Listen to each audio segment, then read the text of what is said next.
Welcome to Under the Lab Coat, a podcast with minimal relevance and maximum science. This is your host, Rob, Hannah, Hello. Sebastian, Hi. and Berie. Hey. So we're four graduate students pursuing PhDs in Rochester, and we felt what was missing was a way of talking about science in a very conversational way. So there's many, of course, science news outlets and science podcasts that are a bit more professional, but we thought it would be great to, we're PhD students, we're kind of figuring out how to do this and to maybe share our experiences and our perspective and things in a way that's a bit more... And share our passion, our knowledge for what we do, our passion for what we do and the knowledge we have with you guys, because I think that would be cool. Yeah. And just the idea of what people see when they think about scientists, Right. hopefully change the viewpoint or the public viewpoint on what a scientist is, who a scientist is. And Right. Maybe they'll catch a glimpse under the lab coat. Yeah, I like that. Yeah, that's perfect. But that is really why we chose that name for this podcast, right? Because we really wanted to show them that, or show people that aren't fellow scientists or grad students. Right. Because in any profession, you often speak amongst your peers, and those are the people you often associate with. And I think scientists is very hard to just talk to anyone because it takes so much study to even communicate. It's like learning an entirely new language. I know Sebastian can fully understand that 3 times over. But it doesn't have to be, right? Because really science is all about just asking interesting questions and following up with rational thinking and logic. Exactly. And using evidence. Which everyone all the time. can fully do. Right. And I do think we often make the mistake in communication where we try and jam facts down to people's throats, and we don't really appreciate what that person thinks. Right? A fact is a fact, absolutely, but you still have to make them care. Right? So yeah, we basically want to give faces to science and learn. We are learning as well, learning more things and sharing with you guys. And yeah. Cool. Well, on that note, we thought it'd be fun for this first episode just to go around the table and do some self-introductions. Yeah, and then we'll get into the fun stuff. So, Hannah, can you tell us a bit about yourself? Yeah, so as you mentioned before, I'm a graduate student. I'm finishing up my 3rd year, and I work in a lab that studies sex differences in the nervous system of nematodes called C. elegans. Little wormy things. Yeah, they're pretty adorable. They live in your eyebrows. Among No, they other don't. places on your face. Yeah. Wait, they do? I Yes, they mean, do. not this species, but nematodes in general. Way to give us nightmares. They're Feel harmless. itchy. They're cute. It's If you fine. look up C. elegans, EL. EGA. We promise we're real scientists in training. We promise. Look, science isn't spelling, okay? But yeah, go ahead. What does the C stand for? Because I can't pronounce it. Cardinal. Cenorhabditis. Yep. Cenorhabditis. It's one of those words that you look at and you just kind of give up right away. Like E. Yeah, I like think E. coli, that's why everyone Escherichia just coli, abbreviates. Yeah. Oh yeah, what is it? Escherichia coli. Yeah. Oh, jeez. I work One more in the time. E. What's coli that lab C for- word? Hmm? What's the C word again? Cenorhabditis. I spell it wrong every time. Still. Well, even in our own field, we mostly just abbreviate anyway. So I just put in it's fine. elegance and hope for the best whenever I'm searching for one. Anyway, yeah. So specifically, what my project is about is understanding how nervous system maturation is temporally regulated to happen when animals transition into adulthood to mediate adult-specific behaviors. And just give people a little bit of an idea. Usually when you do a graduate degree program, you look at a bunch of labs. You'll work in a bunch of them, and then you eventually pick one, and then they give you a project that you work on throughout the course of your career. And then you present a thesis, which is just a large presentation of all your data and information, and to prove that you actually know what you're talking about and that your science is correct. So how this works varies from field to field, but in our field, we're all biologists here. For us, it's mostly you work your entire career, your 5 years of your PhD, in one single project. In some other fields like physics or economics, you work in different projects and you present different papers. But for us, the 5 years we are going through right now, it all will sum up to one single big project that we work on. Ideally. Yeah, ideally. Yeah, hopefully. We will talk about this some other day. We'll get to Rob. Yeah. Checkered past. Okay. Yeah, the graveyard ideas. Okay, so that's true that I rotated through 3 different labs, but actually before I applied, or when I applied, I knew what lab I wanted to go to, and I happened to, I don't want to say get lucky because I actually worked very hard to make a good impression, but essentially lucked out getting into the lab that I really wanted to go to. Yep. And I think lucky's still appropriate, right? Because scientific funding is still very much a hard thing to do, and that is a barrier for joining a lab. Even if you love the science, you may not be able to join a lab just because that lab may have problems securing funding, which sucks, right? Because that's what you want to do, that's what you love, that's what you're passionate about, but because of money, you can't. Right, and sometimes I think the general population doesn't understand how much of a give and take it is for a student when you go to study science. Like, you're not always doing what you really want to do. Right. It's really, we're getting training in logical thought and how to approach questions and how to ask questions, really. Yeah, it's still school, guys. Yeah, you still get stuff forced down your throat. Yeah. So one thing I'm always fascinated about is sort of people's, like, was science important to you as a kid? Did you always want to be a scientist? I don't think I ever had a thought where it's like, I'm going to be a scientist. I don't think society is really set up to have anyone really be like, I want to be a scientist, right? Yeah. I don't think there's enough face applied to a scientist to really understand as a child what that means. Unless you want to be an evil scientist. Yes, exactly. Which are mostly evil engineers. Right. Well, that's true. But I was always interested in nature and how the world operates, why it functions the way it does. Play outside a lot as a kid. Yeah, we went camping a lot. My family did. So I was always very intrigued. So tell us a little more about your project. You said you work in C. elegans, which, again, for our listeners, is a little worm that some people use for different types of research. You work in the nervous system of C. elegans. Right. So the crux of my project is really this intersection of temporal regulation and sex. So in C. elegans, there are 2 sexes. One is the hermaphrodite, which is really, it should be thought of as a self-fertile female. So for a brief period in development, the hermaphrodite makes a finite number of sperm and can fertilize her own eggs with it. But other than that, she's considered a female. Yep. And the other sex is obviously a male, which can copulate with hermaphrodites, but are not able to produce any self-progeny. And so my project really focuses on the idea that there are several neural circuits that both hermaphrodites and males have, but when they transition into adulthood, they are modified in males specifically. Right. And then in these 2 sexes, it's very specific genetically, right? So you have a physical or a phenotypical, right? Physical difference in what they would consider a sex. So you have the male and the hermaphrodite, as you said, but there's also a genetic component, which is the absolute component, correct? Are you referring to TRA1?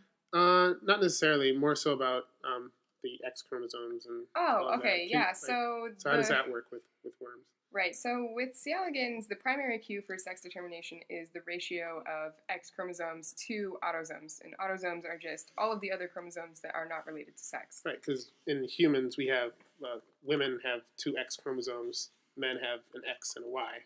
Right. Okay. But the difference is that in humans, the Y chromosome, or I should say mammals more broadly, the Y chromosome is the sex-defining chromosome. Okay. Whereas in C. elegans, it's the ratio of the X chromosome to the autosomes, which then induces a sex determination pathway that hinges on a protein called TRA1, and TRA1 is the master regulator of sex determination in C. elegans. So it's thought that hermaphrodites always express TRA1, and that represses male development. And in males, they never express TRA1, and therefore they develop as males. Okay, cool. So Sebastian, tell us a bit about yourself. Well, hi everybody. My name is Sebastian. I think to just tell you a little bit of who I am, I need to go a little farther in the past. I'm originally from South America. I was born and raised there. And since I was a child, I actually wanted to become a scientist. You know, I was like that weird kid in class that's always asking questions like, why does this happen? How do you know this? What will happen if something is different? And Oh, so you're that guy. I was Yeah. that guy. The one I who was that prolonged guy. the class. Actually, in biology in high school, my professor would be like, "I have no idea." And I was like, "Oh, but I want to know." So since I was like 12, I was like, "I want to be a scientist." Oh, Um, In direct contradiction to what I was like, no kid actually knows what a scientist is. Apparently you did. I was a weird. Well, to be completely honest, was. my vision of science it's not really what a scientist is. I was lucky enough that I still love science, but Yeah. it's not what I imagined science to be as a kid. When I was a child, it was all like asking questions and like wondering about things, which we do, Philosophy. Yeah. but there is a lot of other components to it. So I'm from Peru. I love my home, but there is not a lot of science programs and research itself going in my home country. So I decided to go to Europe for undergrad, and then I found my way to Rochester. So I'm a PhD student as well. So how many languages is that? I speak 3 languages: Spanish, French, and English, even though these guys make fun of me for my English sometimes. So shame on you. But Taught us a word in D&D the other day, though. what? You said you taught us a word in D&D the other day, though. So there you go. So right? funny story, I learned a lot of English because I was a book nerd. And so a lot of words, a lot of words were like fantasy related words. So like armor stuff and like fighting things. Mhm. And then also because I learned it through reading, a lot of those words I don't know how to pronounce them very well. So a lot of time people are like, "What?" And I was like, "Yeah." And I will type the word. They will be like, "Ah." And I was like, "Yeah." So, anyways, so I'm here doing a PhD, and I work with flies. And people are usually like, "Flies? What? Why do you study flies?" And flies are actually a great model for many types of research. You can study metabolism, neuroscience. Development. What I study is actually adult stem cells. So we all know that when you get an injury, we all know that in most of our tissues, cells are not capable of dividing. They are already differentiated. They are adult cells. But there are in some organs stem cells that can, when there is injury or and tissue damage, they can activate themselves and heal the body. That happens in muscle when there is an acute injury. That happens all the time in the intestine because just the environment of the intestine is so acidic that cells die all the time. And so it's very important for the body to be able to tell those cells, hey, it's time to be active again and to make more cells and make these cells become other types of cells. And there's like a whole like crosstalk between all the cells of the organism. And now...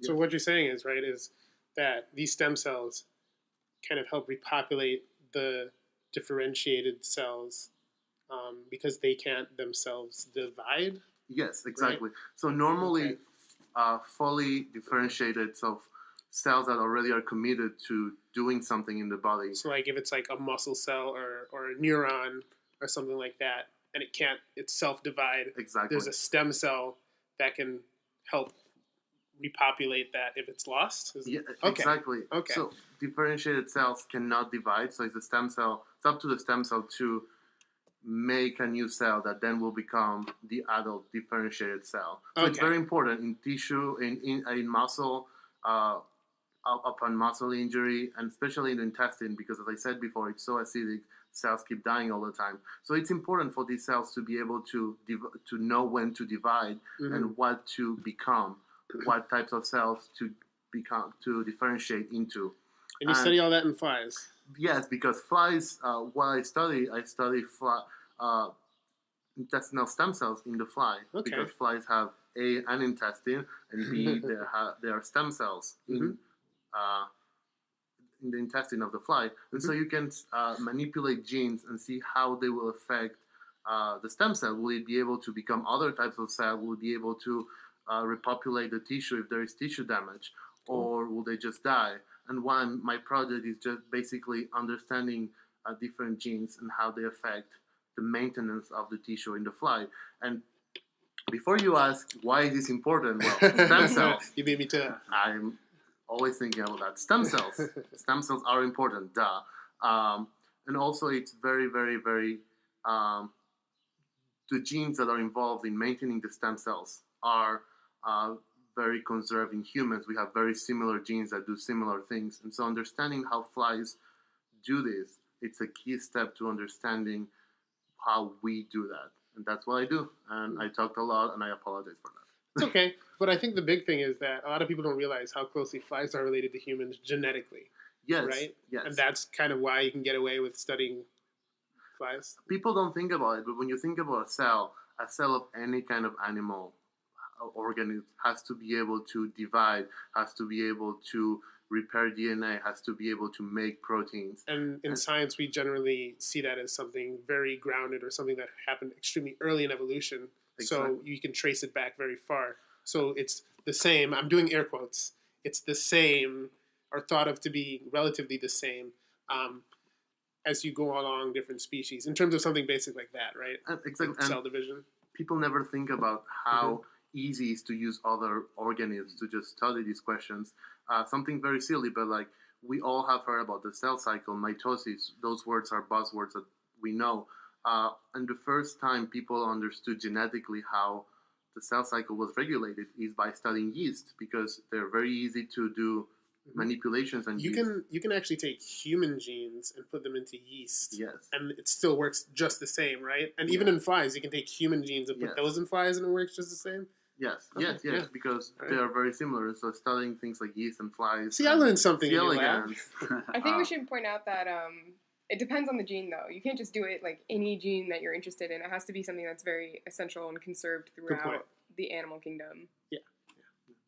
But the main message here is flies are important.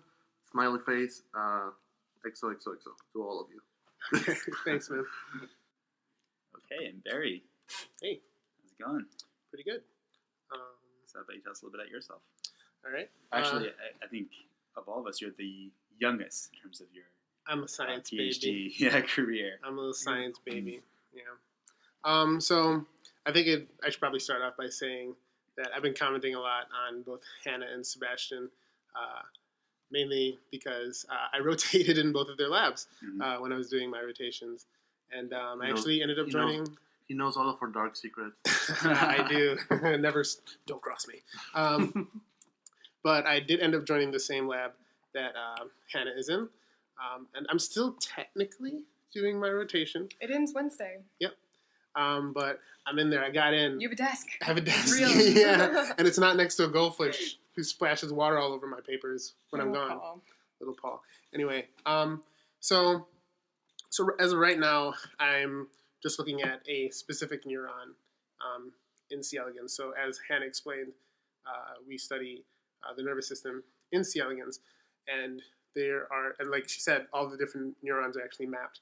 And the one I study is the ASH. Now, because I am a science baby, and because I did initially come in looking towards studying aging, I'm still learning quite a bit about neurons and neurology in general. So there's not much that I know about the ASH or in terms of...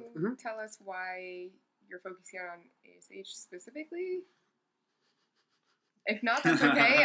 I mean, I guess is there is it known that there's a sex difference in that neuron, or the way that it functions, or a behavior that is associated with that neuron? Yes. So I'm going to be a lot worse than you guys at explaining this. You guys have had years of experience explaining your science.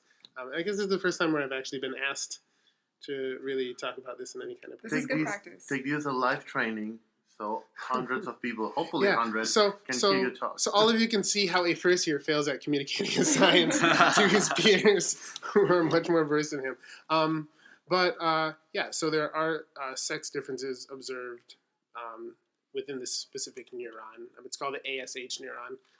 I just think of it as the Ash neuron from Pokemon. So Ash. From Pallet Town. Yeah, exactly. So this neuron actually has genetic differences that result in different behaviors between males and hermaphrodites. And at least so far, what I've been seeing is that... so this neuron actually helps with determining whether or not the worm should keep going forward or backward. It's chemosensory neuron. So if it runs into a deterrent, something that it's potentially toxic or harmful to the worm, it makes the worm move backwards. So hermaphrodite would more likely hit this wall and then turn back, because it doesn't really have any purpose other than to just swim, eat, and spit out eggs. Whereas a male, he has different goals, right? He needs to find a mate. He's not spitting out eggs. He's eating, and he needs to have sex. So the difference is, whereas a hermaphrodite, if it was encased in like a ring of some sort of deterrent, something that the worm didn't like, the hermaphrodite may just say, I'm just going to stay in here. I'm okay in here. There's food in here. I have no reason to leave. Whereas a male may say, there's no women in here. I can't stand this. And he's going to just plow on through. And there's some thought that the ASH may mediate some of that genetically. Right. So your project, I'm assuming, is you want to identify genetic components that mediate this difference in behavior. Yeah, absolutely. So I'm still very much in the early stages of that, learning a lot of base information. Of course. So at least for now, that's what I know. This is what a science baby sounds like as he's like sweating because his peers suddenly realize, oh my God, this guy's I stupid. guarantee you that is not my thought. So how did you get interested in science to begin with? Science. So when I was small, my mother's an RN. She's a registered nurse. And she would always buy me like little science things because, Bill Nye the Science Guy was a thing around then. And they used to have, I used to really like microscopy, which I hate now because I'm stuck in front of a microscope all the time. Yeah. But I still love microscopy. I'm joking. But when I was younger, my mother bought me this, it used to look like a little TV, and you put in like these like 8 AA batteries or those D batteries. And they had little slides that were prepped, and you could look at them.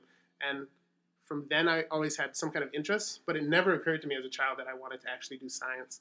I was kind of like your stereotypical, I want to be a police officer. I want to be a firefighter. Yeah. I want to be a doctor. Yeah. And then I had a lot of things happen in my life. So I was born in Rochester, grew up here, but I eventually moved on to the Caribbean. And when I was living in the Caribbean, I gained this accent, but I don't like to use it because I talk a lot faster and a lot of people don't really understand what I'm saying. So I'll go back to my fake American accent. In Antigua, we call this yanking. Right? Because you're a Yankee. Right? So went to Antigua, very different mindset. Very religious. Science was important. Education was a really important thing, and I think that's a strength that Antigua has. I'm very focused on education, but in terms of availability to really get involved in different things, at least scientifically, not a lot of opportunity there. So I went to high school. Honestly, I was just kind of going with the motion. I hated school. I didn't want to do school. I played the steel pan, or the steel drum, I think is what you guys call it here. And I was really just interested in music. I just wanted to play music and just be like that guy who lives on the beach and does his own thing. With dreadlocks? Yeah. But reality set in, and I actually had to, make a living for myself or do something that was going to make a living for myself. And things changed in my life, and I got a lot more serious and really thought what I wanted to do. And I started thinking I wanted to do computer science because I love video games and I wanted to be a video game designer. That didn't work out for various reasons, and really just figuring out that it's actually not what I really wanted to do. And I had to, so I came back to the U.S. eventually and lived with my mother, and we were kind of building ourselves back up again.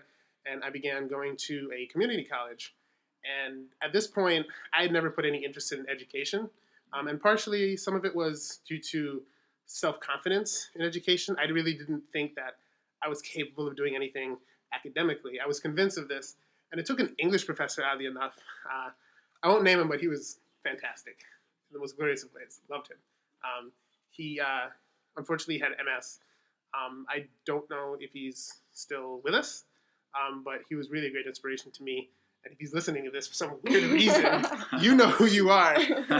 And I just remember, like a little funny story about him. I remember him, he used to walk with crutches, right?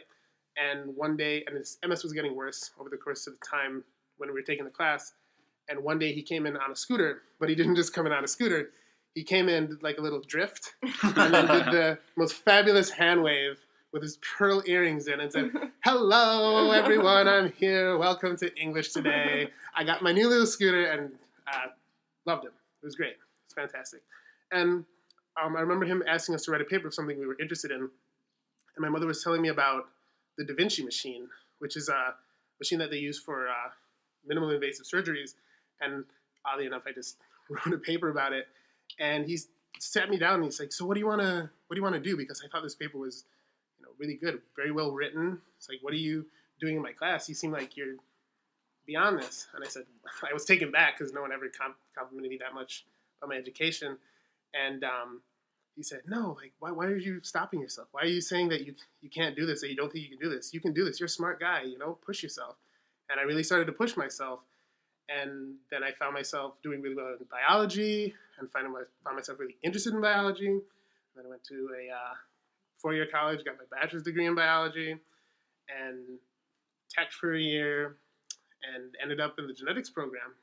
So that's kind of my long-winded story as to how I got here. A lot of twists and turns in your. Absolutely, I could have ended up anywhere. That's crazy. Yeah, I love it because we're all so different people and we have so different backgrounds, and we're all here together doing science and loving it and hating it sometimes. Love-hate relationship. Absolutely. Okay. All right, so I guess that leaves me. So if Berie's our science runt, I think I'm actually the most senior out of all of us. I should be wrapping up in the next year or so. Okay. The granddad of the group. Yeah, I'm the old man here. So I'm going to impart my wisdom. I guess that's better than what I was going to say. I was going to say the daddy. Yeah. No. I'm your science daddy. Science daddy. Yeah. I'm the science baby. You're the science mommy because you're in the Why, lab. because I'm a woman? Well, no, because you're in the lab and you're the senior. You're teaching me. You're the science mommy. You're the senior. And Sebastian is the science dad who consistently puts me down. I never put you down. I'm teasing. All the time. I do it all the time. I hate him. And Rob is the science granddad. We're a happy little science family. Aw, that's adorable. That's a very close vision of a family, but I will allow it for this one. Okay. I will allow it. I meet you halfway there. Okay.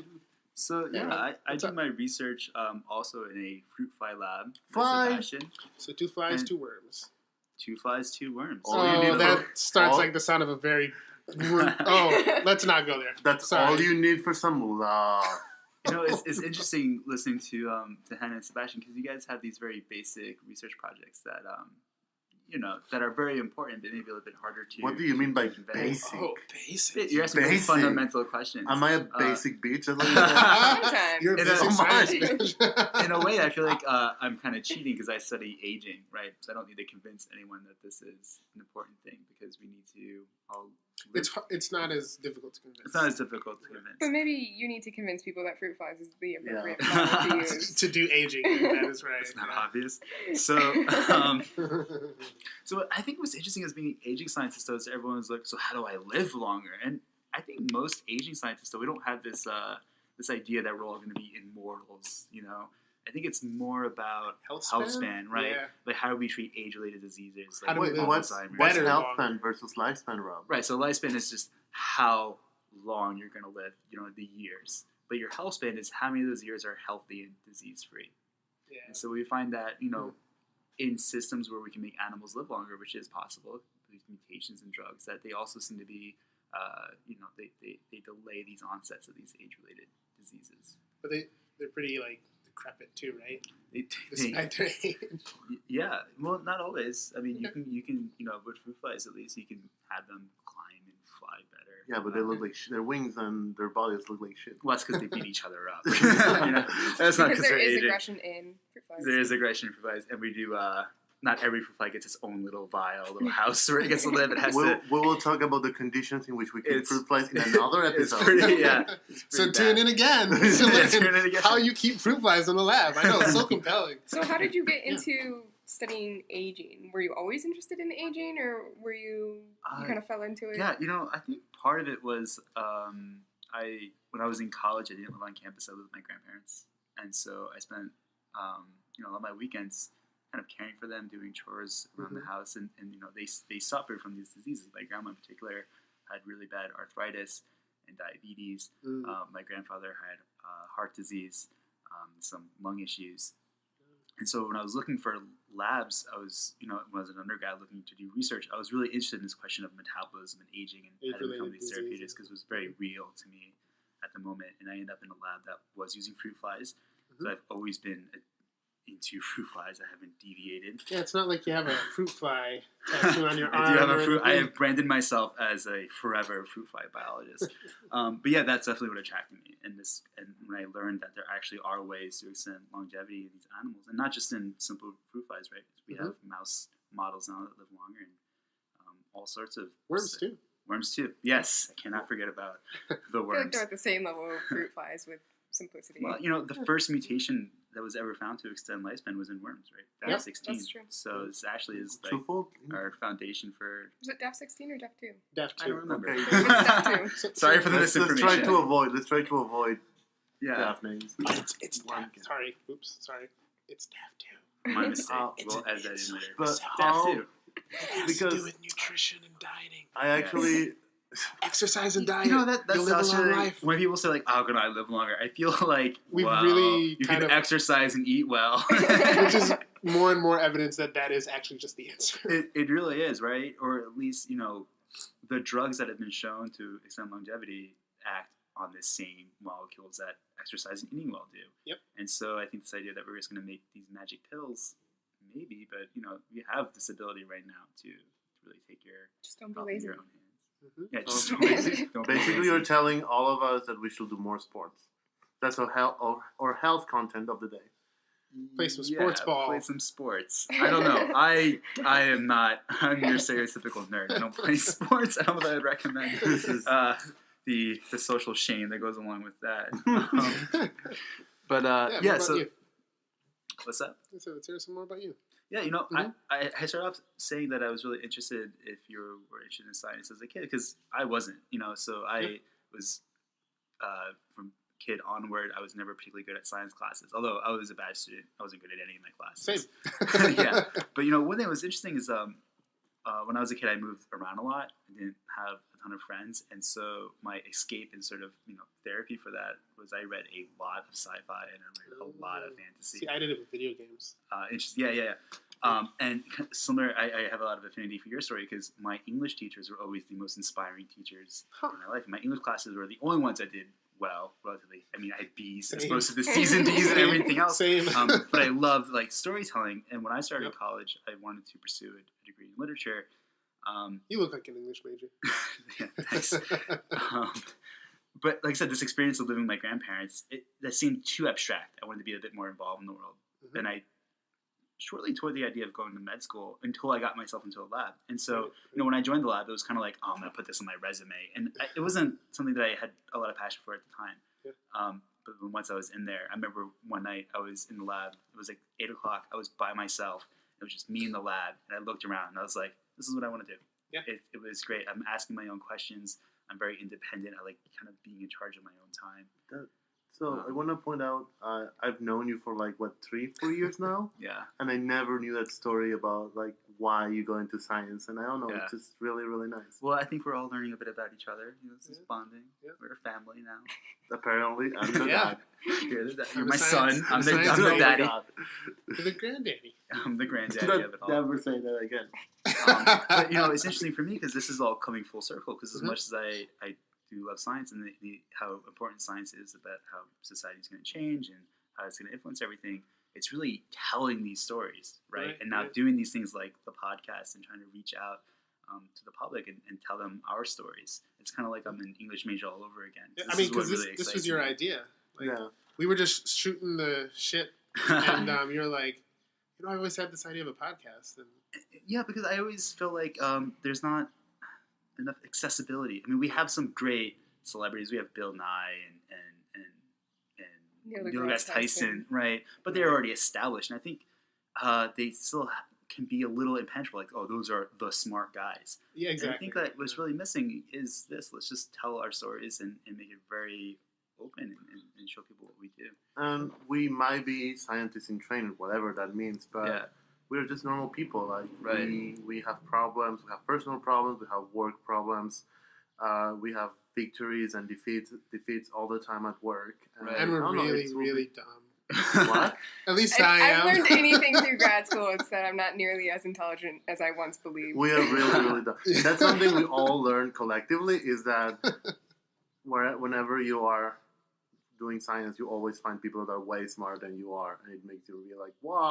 It humbles you. It humbles you a absolutely lot. Science is very humbling. Because there are those geniuses out there, man. It's crazy. And I can only respect the people who just have that knack that they could just look at something and figure it out like that. I'm convinced it comes at a social detriment, though. It does. It does. There's trade-off, as with everything. That can be another topic. That's a minority. How That's a minority group. That we within can, the science that field, can be which- another topic. How much of our personal life have we given away thanks to science? I think really your You're best good, Tatum. asset is always going to be your creativity, though. Yep. How to I come up with agree. those interesting questions. I mean, there's Mhm. people that know how to execute well, but they can kind of be a little bit of a worker bee, right? Yep. They kind of find this position where they like being told to do.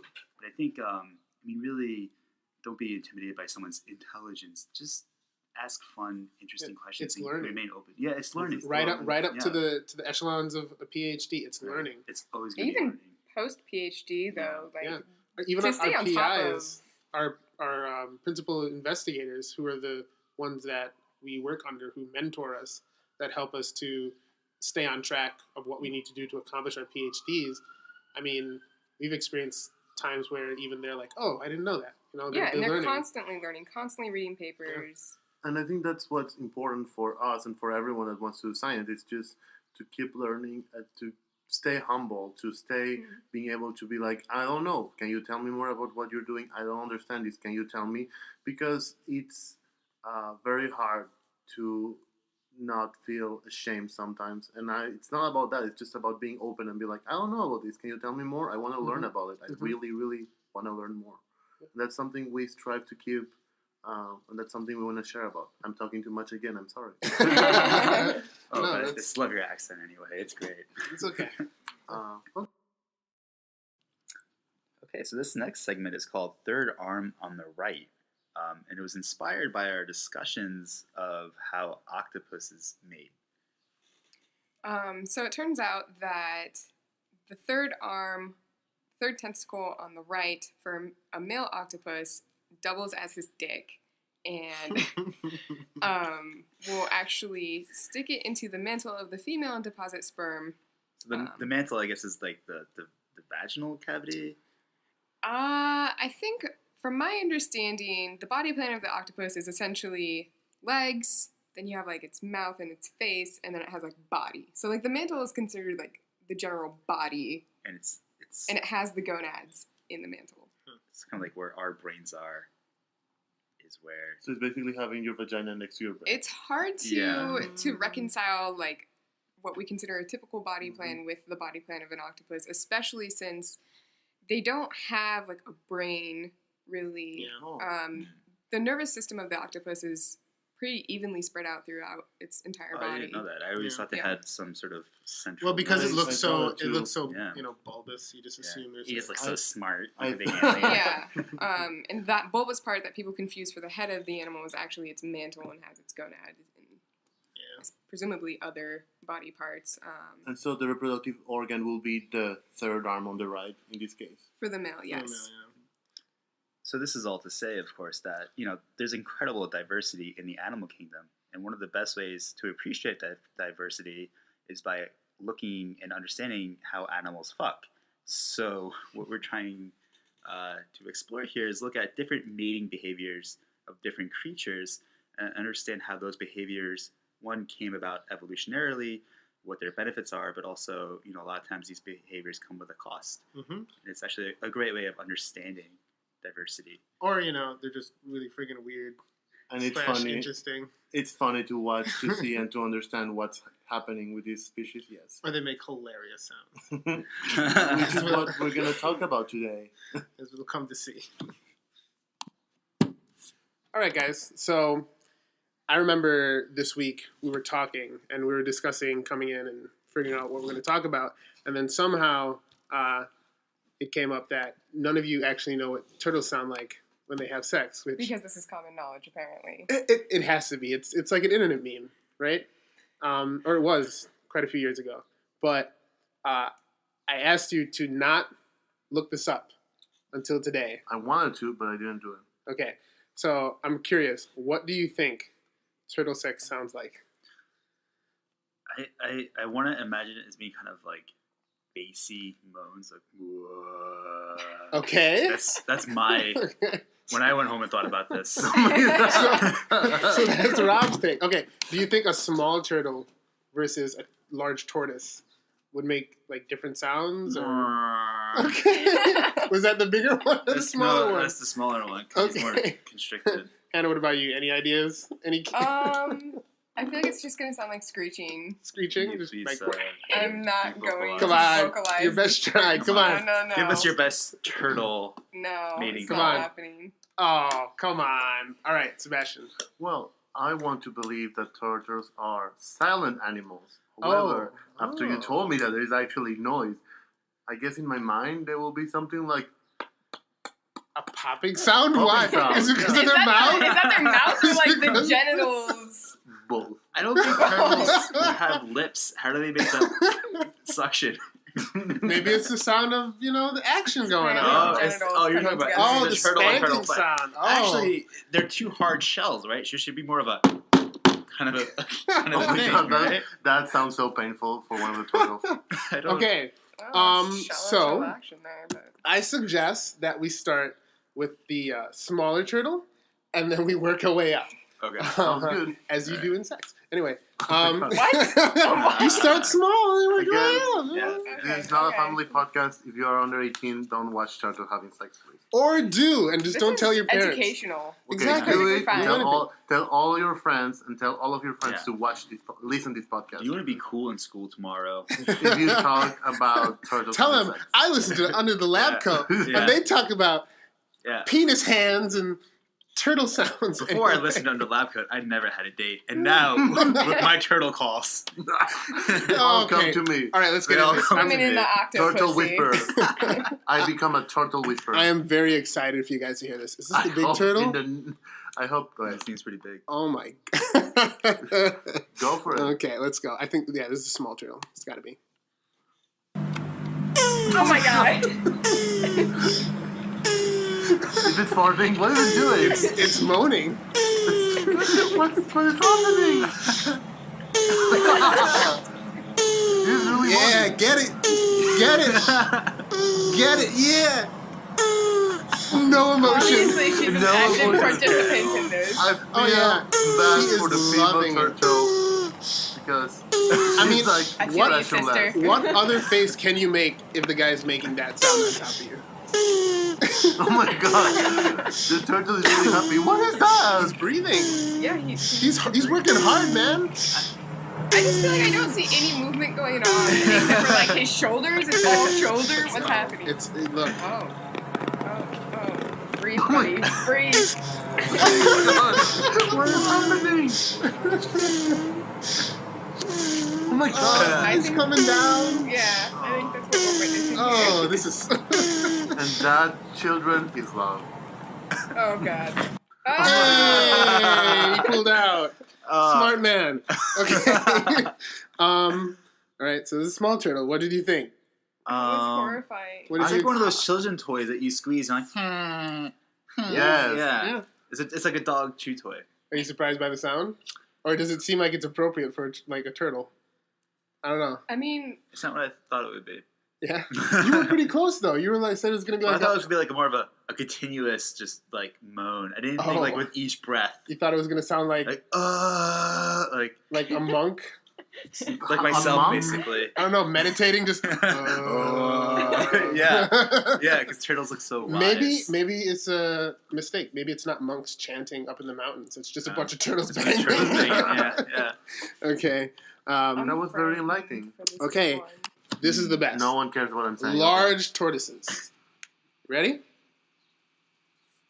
Oh, come on. We can't hear the sound? It's just getting worked out, man. Oh god. Very. What is it? Mwah. He's me. That's pretty weird. What did it say? The more I look at like turtles, I'm like, they have a weird body plan. Like, Yes, what they the do. fuck is this? I love turtles, but amphibians. I love how the other turtle, the one that's receiving the love, it's so Female? lucky. Receiving The love. female. It's all like, whatever, I don't care. That's a good Finish message, up, Joanne. finish up. Hey, he's not I don't assuming think that's gender. That could uncommon. be a gay turtle. That could be a gay turtle. Exactly. Sorry. The one receiving the love. But I think if you look across the animal kingdom, majority of the time the female just kind of like lays there and takes it. Yeah. It's not that. Unless you're a hyena. I don't know how hyenas. Hyenas, female hyenas have a bigger penis than male hyenas. Oh. That's beautiful. Mhm. Dick battle? What about She fucks the shit out of the males. Oh my god! Yeah. What? Yeah, she's dominant. It's Pegs the it's males. a what's the term I'm looking for? Not matriarchal. Opposite, but anyway. Well, this will be now, children. You know, next under the lab coat, we're gonna talk about hyenas. Yeah, Our next one would be like bondage and animal for SNX. that is a thing. Bonobos. There are a lot of Bonobos. very kinky things that animals do that I was really surprised by. That'll be our special edition episode. There was an artist, I'll credit him. He put up a bunch of different terms and different animals. He did drawings of to kind of depict all the different things that they do in the animal kingdom sexually, and things that males or females will do in order to find mates. And you actually have differences in the way that they mate, simply based off of whether they are a dominant male in that society or a non-dominant male in that society, and they'll behave differently in order to get mates. Yeah. So some males will pretend to be females Yeah. when there's an alpha male present in order to secretly mate with the Yeah, females. That is strategy is cool. called sneaky. And there are a lot It's really more. Very, interesting. very original, man. Yep. I have a question about this sex scene going on. Yeah. I'm actually very surprised with how long this population is. Mm-hmm. Is it because turtles are inherently slow movers, or is it like... You know what? You got a good point. Because this is the large, relatively large, and those smaller ones, I mean, they were done in, what, Very fast. 2-3 minutes we watched the video for? And this, oh, wait, no, it must have been shorter. look So, at like, the that 50 turtle. seconds we watched the video for, it's been, You yeah, wanna nearly go 3 in minutes there and with they're him, still Jenny? going. You can go I around mean, this is all the an way N over of there. one. This way and then go We're around. just It's an one N of one. video, Go so with we Jenny, don't know baby. if this It's an NFT actually story. Go down to Jenny. representative of the, like, side. That's I true, know. No, but, this like, way, this way. So Just we kind don't know of- if this is representative of the actual length of a normal turtle size. There's a long pause there by the tortoise. But also, generally speaking, like, not a lot of animals have sex for pleasure, Right. so it doesn't need to be long. It doesn't need to be drawn out. Point. Yeah. It's kind of an older turtle. It's just, Yeah, I maybe feel like all turtles look old. maybe I mean, the turtle is but- old. Maybe this has some genetic problem or whatever, and it cannot repopulate well. yeah, I mean, it's clear. or the organs that deliver the sperm just fill more, or Maybe they have she's a just more getting nothing back. Maybe he's having a hard time getting into Again, we're assuming roles. I mean, I do know what you're saying, what you mean about how long the copulation takes place, but it could also be evolutionary beneficial to have long copulation Why? times in order to prevent other males from Populating, copulating but also it and comes at a also risk. to inseminate or deliver more sperm than you normally would, which would increase chances of pregnancy. That's true, but with all things in science been or 4 I'll minutes. just say nature, there's a trade-off to that benefit, right? Which is Yep. they're probably prey to something, Exactly. and being exposed for that long. And also, I mean, you were right in saying that maybe there's a way for the turtle to make other turtles not come near the female, but there are many ways in which males that mate with females fucked up the female, so it's not attractive to other. Right, Yeah. like Yeah. rats have plugs. Flies Yeah. have plugs too. Really? I Yeah. think so, yeah. Oh wow, I didn't know that. But Yeah, some other, turtles. so when a male fly mate with a female fly, It's true. it actually delivers some proteins that make the female fly live less longer, because in that way, most of its protein is gonna come from that male. Oh wow, that's crazy. So Huh, I would have never thought. Right. Yeah. So since I'm only first year, are there any things about worms that I don't know within a behavior?